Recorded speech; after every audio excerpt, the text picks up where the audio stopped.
네, 안녕하세요. 반갑습니다. 여러분들 중간고사는 잘 봤습니까? 긴 연휴 끝에 치러진 중간고사라 좀 어려움도 있고 또 어떻게 보면은 또 시간도 많아서 더 많이 준비했을 수도 있을 것 같은데 여러분 모두 원하는 결과 얻기를 희망합니다. 오늘 드디어 4단원인 현대사에 도착했습니다. 짝짝짝. 이제 선생님이랑 같이 공부할 날도 얼마 남지 않았습니다.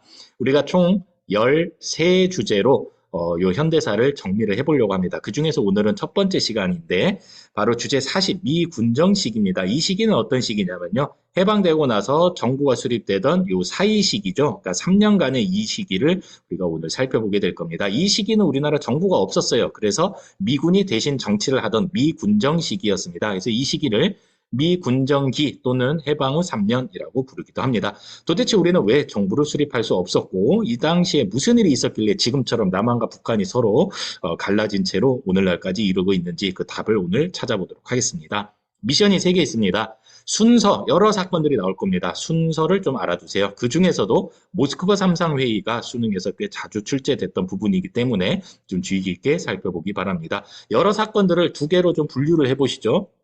통일정부를 지향했던 주장 또는 사건, 그 다음에 단독정부를 지향했던 그런 주장이나 움직임, 이렇게 2개로 좀 분류를 할 줄 알면 여러분들은 이 주제를 완전히 다 소화했다라고 보실 수 있을 겁니다.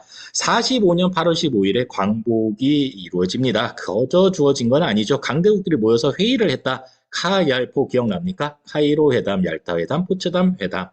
우리도 가만히 있지 않았죠. 조선 독립동맹, 그다음 임시정부 여기까지는 다 중국에 위치했었고요. 그다음에 서울에서 여운형 중심으로 조선 건국동맹 조건동이 활동을 했었다까지 우리가 지난 시간 일제강점기 마지막 파트에서 살펴봤습니다.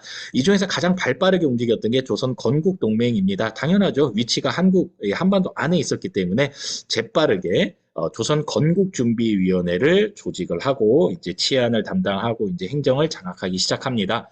자, 이때 어떤 일이 있었는지 조금만 시계를 좀 되돌려 볼게요. 8월 초에 여러분들이 잘 알고 있다시피 미국이 히로시마와 나가사키에 원자폭탄을 투하를 합니다. 그때까지만 해도 이 소련군이 일본군과 접전을 벌이지 않고 있었어요. 소련이 생각을 한 거예요. 전쟁이 곧 끝나게 될 텐데 끝나고 나면은 반드시 우리 소련과 미국이 세계를 제패하게 될 것이다. 최대한 우리 힘을 아껴야 된다. 이런 이제 눈치를 보고 있었던 거죠. 그러다가 미국이 원자폭탄을 투하하고 일본이 거의 뭐 헬렐레 상태가 되니까 그때서야 지금이 기회다라면서 이제 소련군이 만주와 한반도를 향해서 이제 진격을 하기 시작합니다. 그때 미군은 뭐 하고 있었냐? 주로 태평양에서 일본군이랑 싸우고 있었어요. 더 멀잖아요. 그래서 이제 소련군이 이렇게 쭉 밀고 들어오는 걸 보니까 일본군이 뭐 거의 뭐 한반도나 만주에서는 거의 뭐 후퇴하기 바쁘지 이렇다 뭐 이렇게 소련군한테 타격을 주지는 못하고 있구나. 걱정이 되는 거예요. 미국 입장에서 걱정이 뭐냐면은 한반도를 넘어서서 일본까지 소련이 손쉽게 접수를 하면 죽 써서 개 주는 꼴이 아닌가 이런 걱정이 됐었고요. 소련 입장에서도 약간 좀 머쓱한 상황이에요. 우리가 이렇게 눈치 보고 있다가 이제 막 진격을 했는데 일본이랑 뭐 이렇다 할 큰 전투도 없이 그냥 너무 쉽게 우리가 한반도를 밀고 들어오니까 나중에 미국이 야 니네 한 거 없잖아. 한반도 내놔라고 하면은 우리가 도대체 뭐라고 할 것인가 좀 머쓱해진 그런 상황입니다. 그때 이제 미국이 승부수를 던지죠. 야, 소련, 니네 솔직히 말해서 별로 한 거 없잖아. 야, 우리 일본 접수할 테니까 한반도 절반 북쪽은 너네가 점령해라. 한반도 북쪽 절반을 점령해라. 이런 이제 제안을 하니까 소련이 휴 살았다. 한반도 다 내놓으라고 할 줄 알았는데 절반이나 준다고요? 오케이 콜 이제 이렇게 되면서 이런 일이 벌어지죠. 소련군이 쭉 밀고 들어오다가 북위 38도선을 기준으로 멈춥니다. 네, 멈추고 요 북쪽까지만 장악을 하게 되는 거예요. 그리고 이제 남쪽에는 이제 미군이 들어올 예정인데 지금 태평양에서 여기까지 들어오는데 한 몇 주 걸립니다. 그러니까 일시적으로 권력 공백 상태가 나타나게 되는 거예요. 그래서 미군이 들어오기 며칠 전에 요 조선 건국준비위원회를 만들었던 여운형이 우리 그래도 미군이 들어오기 전에 나라 이름 정도는 있어야 되지 않겠는가라면서 조선인민공화국이라는 나라를 선포를 해버립니다. 네. 그리고 나서 이제 며칠 뒤에 미군이 들어왔는데 어쭈 이것들 봐라 우리 허락도 없이 뭐 나라를 만들어 그런 게 어딨어 우리는 인정 못해 라면서 조선인민공화국을 전체적으로 인정하지 않습니다. 뿐만 아니라 니네 예전에 있었던 그 임시정부 그것도 뭐 에이 그게 뭐 정부야 인정하지 않습니다. 그래서 김구를 비롯한 임시정부 요인들은 다 개인 자격으로 귀국을 하게 되는 거죠. 자, 해방은 됐지만 광복은 맞이했지만 뭔가 한반도가 어정쩡하네요. 이 어정쩡한 한반도 상황을 해결하려고 45년 12월 달 모스크바에서 미국, 영국, 소련의 외무장관들이 모여서 회의를 엽니다. 일명 모스크바 3국 외상회의, 더 줄여서 모스크바 3상회의라고 부르는데 여기에서 세 가지 사항이 결정이 됩니다. 지금 한반도에 정부가 없으니 임시정부를 세워주자. 이게 첫 번째.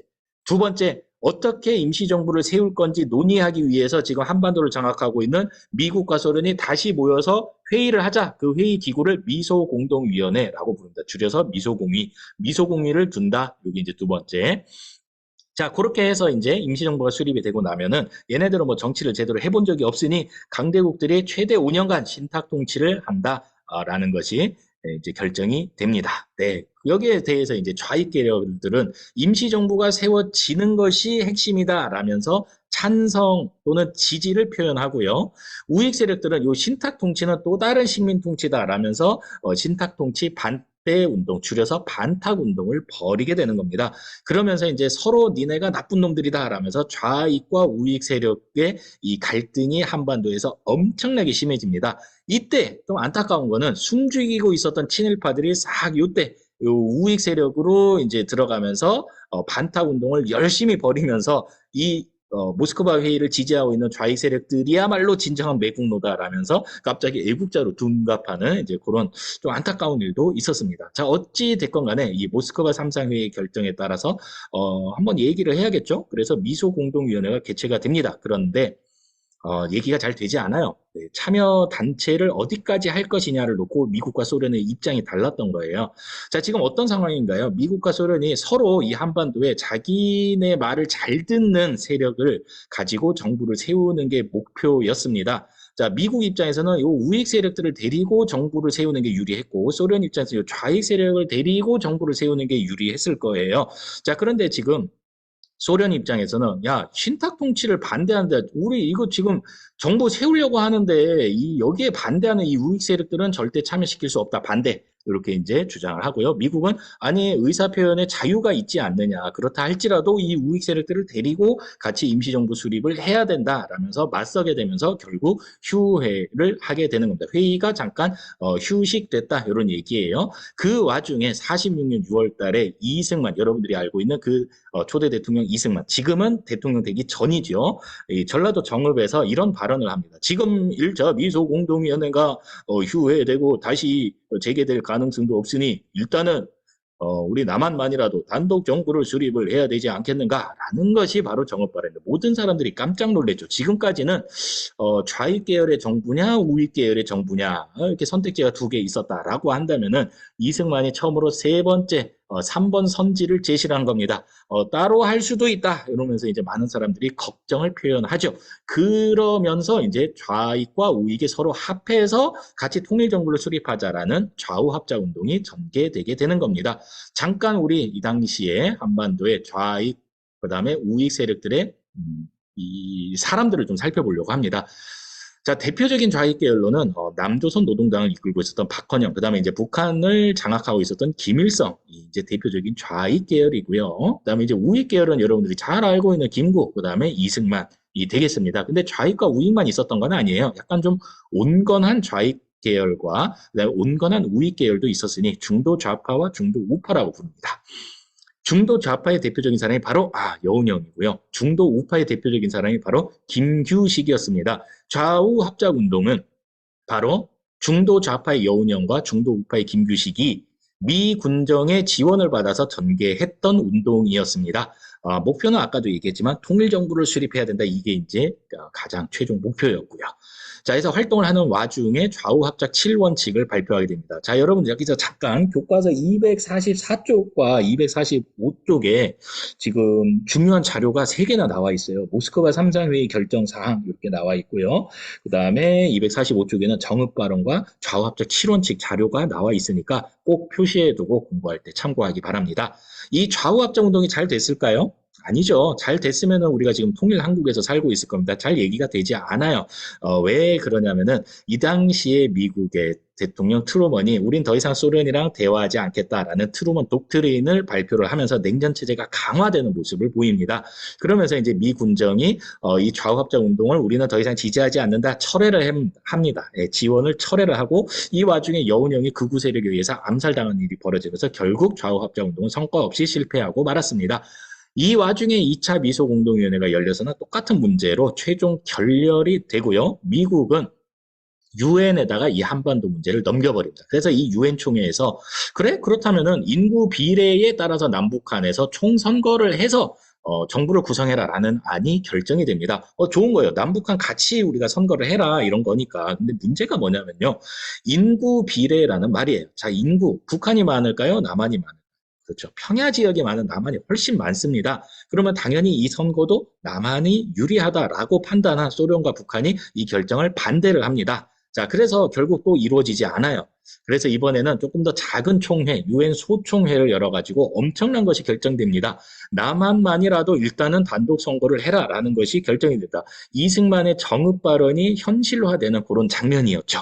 자, 이때 이거 진짜 우리 남한 북한이 갈라지겠다라고 이제 생각을 했던 김구와 김규식, 그러니까 중도 우파의 김규식과 우익의 김구가 48년 4월 달에 38선을 넘어가지고 북한의 김일성과 김두봉을 만나고 돌아옵니다. 그게 바로 남북협상입니다. 우리 통일정부 수립하자, 외국 군대는 철수시키자 이런 것들이 이제 합의가 됩니다만 선언에 그치고 맙니다. 이미 대세는 기울었어요. 이 남한 단독 선거라는 게.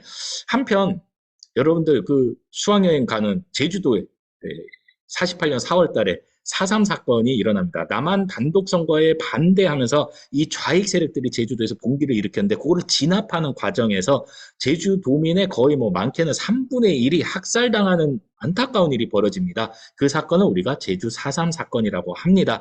4월 3일에만 있었던 건 아니고 4월 3일 시작해서 쭉 한 몇 년간, 한 2, 3년간 계속 됐던 그런 사건입니다. 자, 어쨌거나 남북 협상도 큰 성과 없이 끝나고 마침내 48년 5월 10일 50 총선거가 실시가 되면서 우리나라 정부가 48년 8월 15일에 수립되고 맙니다. 정확히 해방되고 3년 만에 우리 남한의 대한민국 정부가 수립이 됐다. 이런 얘기를 지금 결론으로 마무리를 짓고요. 이 제주 4.3 사건은 아까도 얘기했지만 한 2년, 3년 계속됩니다. 정부가 수립되고 나서도 이 제주 4.3 사건이 사그라들지는 않았어요. 자, 그래서 이 정부에서는 이승만 정부죠. 이 제주도에 끊임없이 이 진압 병력을 파견을 합니다. 그런데 이 진압 군인들 중에서 뭐 가족이 제주도에 있는 그런 군인도 있었고요. 그다음에 이제 이들의 주장에 동조하는 그런 좌익 계열의 군인도 상당히 많이 있었습니다. 그래서 여수 순천에서 이 진압을 거부한 군인들이 반란을 일으키게 됩니다. 그 사건이 바로 여수 순천 11구 사건이라는 거예요. 자, 그래서 결국에는 이 여수 순천 사건을 진압하는 과정에서 또 수많은 사람들이 또 학살당하기도 하고 이제 완전히 이 좌익 계열들의 군인들이 이제 뭐 총살당하기도 하고 이제 쫓겨나기도 하고 결국은 진압이 되거든요. 네. 뭐 어쨌거나 이런 혼란스러운 상황에서 어쨌거나 우리 드디어 자랑스러운 대한민국 정부가 수립이 되는 모습을 우리가 한눈에 살펴본 겁니다. 자, 이 다음에는 수립된 정부에서 어떤 과제를 수행을 했는가에 대해서 한번 알아보도록 하겠습니다. 수고했습니다.